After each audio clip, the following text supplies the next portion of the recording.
প্রিয় দর্শক, কেউই নিখুঁত নয় গল্পের দ্বিতীয় পর্বে আপনাকে স্বাগতম। কৃষক আবার বললেন, প্রতিদিন যখন আমরা বাড়ি ফিরতাম তোমার ফাটল দিয়ে ঝরে পড়া পানি সেই বীজগুলোকে সেচ দিত। ফোঁটা ফোঁটা পানি মাটিকে ভিজিয়ে তাদের জীবিত রেখেছিল, তাদের বেড়ে উঠতে সাহায্য করেছিল। আর আজ সেই কারণেই পুরো পথ জুড়ে এত মনোমুগ্ধকর ফুল ফুটেছে। প্রতিদিন সকালে এই ফুলগুলোর সৌন্দর্য আমার হৃদয়ে আনন্দে ভরিয়ে দেয়। সন্ধ্যায় বাড়ি ফেরার সময় তাদের মিষ্টি সুবাস আমাকে স্বাগত জানায়। পথচারীরা থেমে মুগ্ধ হয়ে তাকিয়ে থাকে। শিশুরা ফুলের মাঝে খেলাধুলা করে আনন্দে হাসে। এই সমস্ত সৌন্দর্য, এই সমস্ত আনন্দ সবকিছুই এসেছে তোমার কারণে, তোমার সেই ফাটলের কারণেই। ফাটা কলসটির চোখ আবার অশ্রুতে ভরে উঠল, তবে এবার সেই অশ্রু ছিল আনন্দ, স্বস্তি আর আত্মমর্যাদার। জীবনে প্রথমবার সে নিজেকে মূল্যবান অনুভব করল, নিজেকে বিশেষ মনে হলো, নিজেকে ভালোবাসার যোগ্য বলে মনে হলো। এতক্ষণ নীরব থাকা নিখুঁত কলসটি ধীরে ধীরে কথা বলল। এবার তার কণ্ঠে অহংকার ছিল না, ছিল অনুশোচনা আর লজ্জা। মালিক, সে নিচু স্বরে বলল, আমারও কিছু বলার আছে। কৃষক আগের মতোই স্নেহভরা কণ্ঠে বললেন, বল আমার বন্ধু। নিখুঁত কলসটির কণ্ঠ কেঁপে উঠল। আমি নিজেকে নিয়ে ভীষণ লজ্জিত।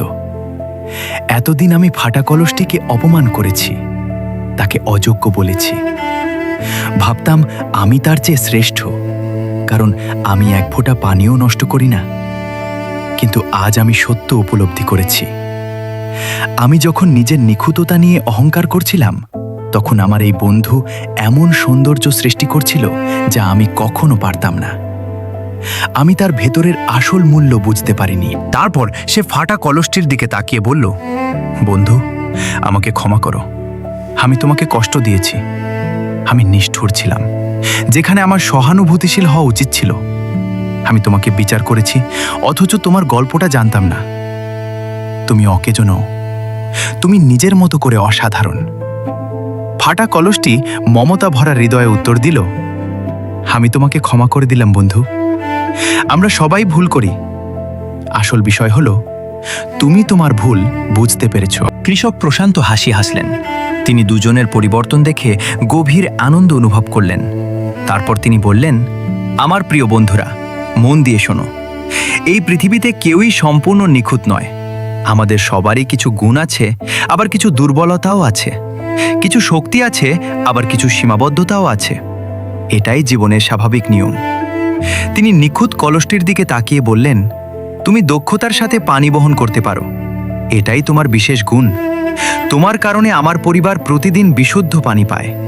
তারপর তিনি ফাটা কলসটির দিকে তাকিয়ে বললেন, আর তুমি আমার বন্ধু, তোমার আলাদা এক সৌন্দর্য আছে। তোমার ফাটলের কারণেই পথের ধারে ফুল ফুটেছে। তুমি নির্জীব পথে রং, প্রাণ আর সৌন্দর্য এনে দিয়েছ। কৃষক কিছুক্ষণ থেমে আবার বললেন, তোমরা দুজনই নিজেদের মতো করে পরিপূর্ণ। তোমরা দুজনই আমার জীবনের জন্য অপরিহার্য। একজন আমার ঘরের জন্য পানি নিয়ে আসে, আর অন্যজন আমার পথকে সৌন্দর্যে ভরিয়ে তোলে।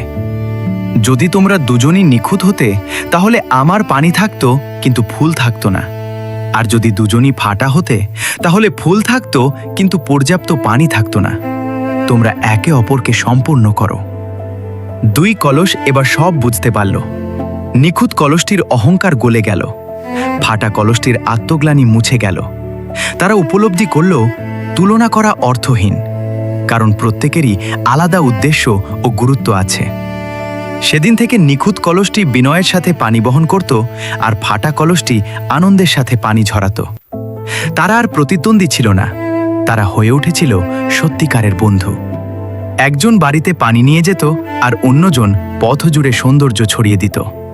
দুজনই প্রয়োজনীয় ছিল, দুজনই প্রিয় ছিল, দুজনই নিজেদের মতো করে অনন্য ও পরিপূর্ণ ছিল। আমাদের জীবনও অনেকটাই দুই কলসের মতো। কেউ হয়তো নিজেকে নিখুঁত ভাবে, দক্ষ, সফল ও আত্মবিশ্বাসী। আবার কেউ হয়তো নিজের দুর্বলতা নিয়ে লজ্জিত থাকে। কিন্তু সত্য হলো, আমরা সবাই একটু নিখুঁত কলস, আবার একটু ফাটা কলস। আমাদের সবারই কিছু গুণ আছে, যেগুলোর জন্য কৃতজ্ঞ থাকা উচিত। কিন্তু সেই গুণ যেন কখনো আমাদের অহংকারী বা নির্মম না বানায়। আবার আমাদের সবারই কিছু দুর্বলতা আছে, যেগুলো নিয়ে আমরা লজ্জা পাই, অথচ হয়তো সেই দুর্বলতাই পৃথিবীতে কোনো সুন্দর কিছুর জন্ম দিচ্ছে।